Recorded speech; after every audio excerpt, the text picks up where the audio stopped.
कैसा लग रहा है फ्लावर पॉट? अच्छा है। सिर्फ अच्छा? बहुत अच्छा है। वो तो हो गई, क्योंकि 15 दिनों से हमारा घर घर है, डस्टबिन नहीं। वरना तुम्हारे मम्मी पापा ने तो घर का नक्शा ही बदल दिया था। और ये सब पॉसिबल हुआ है मेरे जीवन भैया के कारण। उन्हीं ने दोनों को सीधा कर दिया, लाइन पिला दिया। हाँ हाँ, तुम्हारे नारद भैया तो ग्रेट हैं। मयंक, मेरा मतलब है कि तुम्हारे जीवन भैया ग्रेट हैं। वो तो है, उन्होंने ऐसा काम किया है कि उन्हें मेरी भी उम्र लग जाए, ऐसा सलूशन दिया है। लेकिन मेरे मम्मी पापा की लाइफ बिगाड़ कर।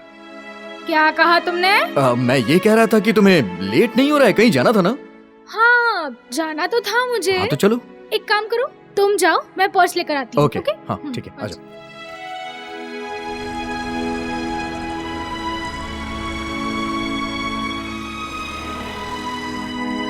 बस।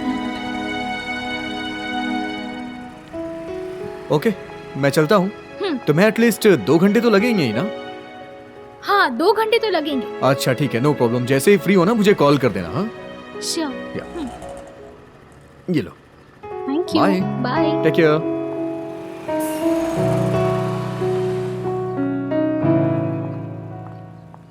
अर्चना, हाँ what a pleasant surprise! संध्या। हाय। हाय। अरे संध्या, तुम यहाँ कैसे? हाँ, वैसे भी तुम्हारी शादी के बाद सीधे आज मिले हैं। Actually, और तुम यहाँ कैसे? हाँ, अरे मेरे हस्बैंड की जॉब यहाँ लग गई है, तो अब हम सब भी यहीं शिफ्ट हो गए हैं। ग्रेट। मतलब अब हमारा मिलना जुलना होता रहेगा। होता रहेगा क्या, हम आज ही मिल रहे हैं। मेरा घर यहाँ से सिर्फ 5 मिनट की दूरी पर है और अब तुम मेरे घर चाय पीने आ रही हो। चलो। संध्या, मैं एक्चुअली आती, पर मुझे बिल्डिंग में 5 मिनट का काम है। ओह, कोई बहाने नहीं चलेंगे, कोई बहाने नहीं चलेंगे। आज तुम मेरे घर आ रही हो, दैट्स इट। अब संध्या। नो, ओ कम ऑन यार। ठीक है, तुम्हें पता है ना, वैसे भी मैं तुम्हें ना कभी नहीं बोल सकती। करेक्ट। चलो। हाँ, एक मिनट। हाँ? तुम्हारे घर पे वो पुराने जमाने के हीरे मोती तो नहीं है ना? मतलब? अरे मैं सास ससुर की बात कर रही हूँ। हाँ? कहाँ खो गई? नहीं है ना? नहीं। Oh god Sandhya, you don't know how lucky you are. तुम्हें पता है, मेरे सास ससुर की करतूतें सुनोगी ना तो सुबह से शाम हो जाएगी। ठीक है, तो फिर आज चाय पर हो जाए उनका टॉपिक। चलो। हाँ चलो।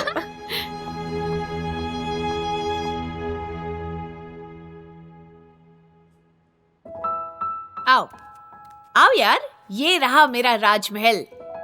अरे यार, तुम बैठो ना, यहाँ बैठो। कम। हाँ। ओह, थैंक यू।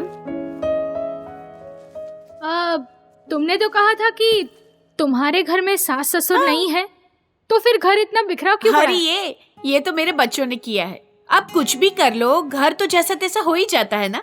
ओह, तो ये बात है। हाँ। अच्छा, बाय द वे, कितने बच्चे हैं तुम्हारे? 2, एक बेटा एक बेटी। Oh how cute. कहाँ है वो? वो अपने रूम में है, फिर उनसे मिल लेंगे ना। ठीक है, डन। पर उसके बाद मेरे घर के हीरे मोती के बारे में बात करेंगे। हाँ पक्का। बहू, अरे माँ जी आ गई तू? हाँ, और आज मैं अपनी सहेली को भी साथ लाई हूँ। माँ बाबूजी, ये मेरी सहेली है अर्चना, और अर्चना ये मेरी सास और मेरे ससुर। नमस्ते। नमस्ते। बताती हूँ। माँ जी, आपने दवाई ले ली या फिर मैं लेकर आऊँ? दवाई तो मैं ले लूंगी बेटा, तुम अपनी सहेली का ख्याल रखो। जी और हाँ, चाय नाश्ता करवा के ही भेजना। पक्का। अरे बहू, हाँ? एक बात कहना तो भूल क्या गई। माँ जी? आज बर्तन धोने के बाद भी साबुन की कटोरी में पानी था, उससे साबुन गल जाता है। मैंने बताया था ना तुम्हें। भूल गई माँ जी, अब ध्यान रखो। कोई बात नहीं, आगे से ध्यान रखना। हाँ। चलो। चलिए जी। अरे बैठ, ये अरे बैठ ना। लेकिन ये तुम्हारे सास ससुर है, तो तुमने मुझसे झूठ क्यों बोला? मैंने तुमसे झूठ इसलिए बोला क्योंकि तुम्हारी बातें जानकर मैं ये समझ गई थी कि तुम्हें तुम्हारे सास ससुर से परेशानी है। उनकी चीजें यहाँ वहाँ रख देने की आदत है, छोटी छोटी बात पर रोक टोक करना, इससे तुम्हें शिकायत है ना? तो क्या तुम्हें शिकायत नहीं है? नहीं, बिल्कुल नहीं। अब देखो ना, ये सब यहाँ वहाँ उन्होंने ही तो रखा था, लेकिन मुझे बिल्कुल गुस्सा नहीं आया और मुझे कोई शिकायत भी नहीं हुई। तो तुम ग्रेट हो। मुझ में इतनी सहनशीलता नहीं है। मैंने तो मेरे सास ससुर को साफ साफ कह दिया, रहना है तो ढंग से रहो, वरना ये सब यहाँ नहीं चलेगा। अरे क्या हुआ माँ जी? कुछ नहीं बेटा, जरा पानी गिर गया। चिंता मत कीजिए, मैं साफ कर दूंगी, आप जाइए। अरे क्या देख रही हो? यही कि तुम अपने आप को इतना कूल कैसे रख पाती हो? बताती हूँ। इनके कारण मैं अपने आप को इतना कूल रख पाती हूँ। ये तो प्रमुख स्वामी महाराज जी हैं। हाँ, हर हफ्ते मैं इनके सत्संग में जाती हूँ और वहाँ जाकर मुझे पता चला कि हर इंसान का अलग अलग स्वभाव और उनकी अलग अलग आदतें होती है, जो हमें कई बार अच्छी नहीं लगती। अगर इन्हीं चीजों के साथ हम एडजस्ट करना सीख ले तो हमें कोई प्रॉब्लम ही नहीं आती। पर संध्या, पुराने ख्याल के लोगों के साथ एडजस्ट करना इट्स इम्पॉसिबल। नहीं, इट्स नॉट लाइक दैट। पहले मुझे भी यही लगता था और मुझे भी अपने सास ससुर पर बहुत गुस्सा आता था, पर प्रमुख स्वामी जी की बात ने मुझे ये समझाया कि स्वभाव और आदतों को सहन करके उनसे संतुलन बनाना सीखना चाहिए। बात?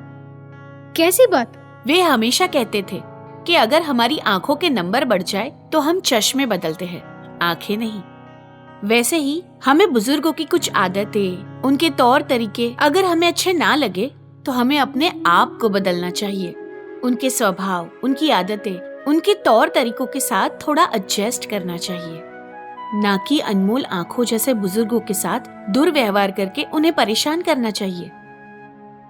हाँ, पर अर्चना, एक बात बताओ, क्या तुम्हारे पति को तुम्हारे स्वभाव में छुपी हर बात पसंद है? नहीं ना? फिर भी वो सहन करते हैं ना? बस यही तुम्हें करना है। और प्रमुख स्वामी महाराज जी एक और बात कहते हैं, एक बार सहनशीलता को अपना दोस्त बनाकर देखो, फिर देखना किसी के स्वभाव में अभाव नहीं दिखेगा। और एक बात अर्चना, इन बुजुर्ग नाम के हीरे मोती को संभाल कर रखोगी ना, तो ही परिवार की अंगूठी चमकेगी। इसलिए दूसरों के स्वभाव को सहन करना सीखो।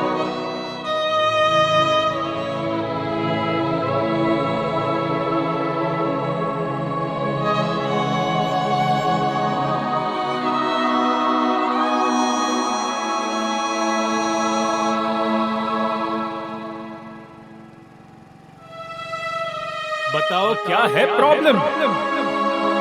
मेरे सास ससुर। ये घर मम्मी पापा का है और उन्हें निकालने की बात कर रहे हो? मैं कितना प्यार से ये घर सजाती हूँ, साफ सुथरा रखती हूँ, और पापा आते हैं और पूरे घर को डस्टबिन बनाकर चले जाते हैं। तो ये है मेरे ससुर के पराक्रम। Dirty number 1।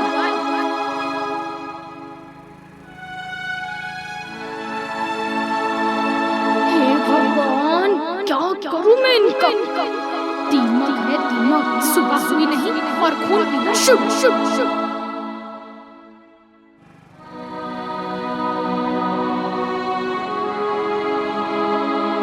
अरे ये घर है घर, कोई धर्मशाला नहीं कि जो जी में आया वो कर दिया। अब बस।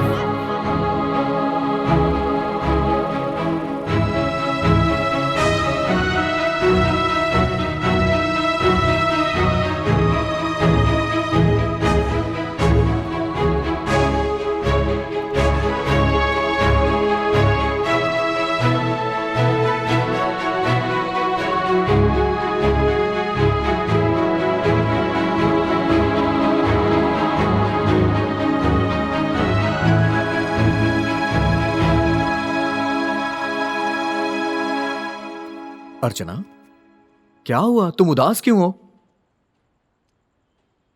बहुत दिनों के बाद आज आँख खुली है मेरी, तो आंसू अपने आप निकल आए। अर्चना प्लीज, बात क्या है? साफ साफ कहो। यूं समझ लो कि दिल का बोझ हल्का हो गया। दिल का बोझ? हाँ, दिल का बोझ, जो इतने दिनों से मेरी बहना के सर पर मंडरा रहा था, और वो बोझ यानी आपके माता पिता की आदतें। आप यहाँ? जी हाँ, एक खुशखबरी सुनाने आया हूँ। खुशखबरी? हाँ, मुझे जॉब में प्रमोशन मिला है, इसलिए मैं अपनी बहन का मुंह मीठा कराने आया हूँ। लो बहना, मुंह मीठा करो। एक मिनट, तुम्हारे सास ससुर घर में तो नहीं है ना? अगर हो तो उन्हें ये मिठाई खिलाने के बाद ये डिब्बा छुपा देना, नहीं तो उनकी आदत के अनुसार मिठाई यहाँ वहाँ गिराकर तुम्हारे इस घर को कूड़ेदान में बदल देंगे। चिंता मत कीजिए भैया, इस बार मैं कुछ अलग करने वाली हूँ। वाह मेरी बहना, मतलब इस बार तुम उनको रिमांड पे लेने वाली हो।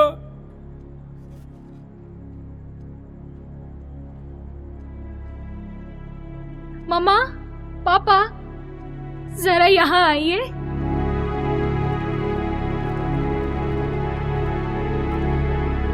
क्या हुआ बेटा? मम्मा, पापा, भैया आपके लिए मिठाई लाए हैं, लीजिए। बहना, ये क्या कर रही हो तुम? ये लोग मिठाई यहाँ वहाँ फिर से जमीन पर गिरा देंगे।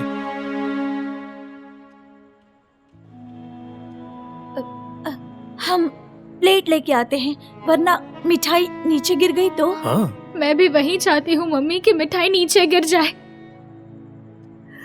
और मैं आपकी और अपनी नजरों में उठ पाऊं। ये क्या बोल रही हो बहना? वही जो आपने सुना, क्योंकि अब मेरी आंखें खुल गई है। मैं जान गई हूँ कि दो पीढ़ी के स्वभाव और वर्तन में फर्क होता है और उसे हमें ही समझकर सहना चाहिए और वही होना चाहिए। पर बहना मेरी बात तो सुनो तुम। आप तो कुछ बोलना ही मत, नारद कहीं के। आपको तो पता था कि मैं गलत थी और आप तो मेरे बड़े भाई हैं, तो आपको तो मुझे हमेशा सही सलाह देनी चाहिए, लेकिन नहीं, आपने हमेशा मुझे मिसगाइड किया। ऐसा नहीं है बहना। चुप, एकदम चुप। तुम्हारे कारण मैंने मेरे माता पिता समान सास ससुर से कैसे कैसे बात की, न जाने मैंने उनको कितना कुछ बोल दिया सिर्फ तुम्हारे कारण। लेकिन बहना। चुप, अब मैं आपकी बात बिल्कुल नहीं सुनूंगी। अर्चना, तुम्हारे अंदर ये बदलाव कैसे? कुछ मत पूछो, बस इतना समझ लो कि प्रमुख स्वामी महाराज की अमृतवाणी ने मुझे जैसे जीवन जीने की दिशा ही दे दी। वे कितना सुंदर कहते थे कि यदि हम इंसान किसी और की अच्छी बुरी सारी आदतों को समझ ले और उन्हें सहन करने की ताकत रखें, तो हमें जीवन में कभी कोई प्रॉब्लम नहीं आ सकती। बस इसी बात ने मेरा जीवन बदल दिया। वाह, बहुत ही सही कहा प्रमुख स्वामी जी ने। जी, ये बात हम सब पर भी उतनी ही लागू होती है, क्यों जी? बहना, ये बात तो मैं भी मानता हूं और आज मैं समझ गया हूं कि दुनिया के सारे प्रॉब्लम्स का सल्यूशन केवल गुरुजनों के पास ही होता है। मुझे माफ कर दो बहना। ठीक है, कोई बात नहीं। मम्मी, पापा, मुझे माफ कर दीजिए। न जाने मैंने गुस्से में आपको क्या कुछ बोल दिया, माफ कर दीजिए। और सब कुछ देखते हुए भी चुप रहने के लिए मुझे भी माफ कर दीजिए। नहीं बेटा,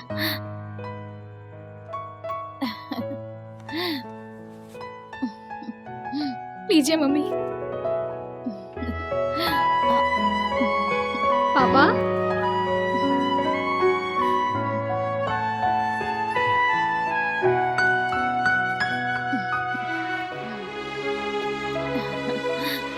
बहू, मम्मी,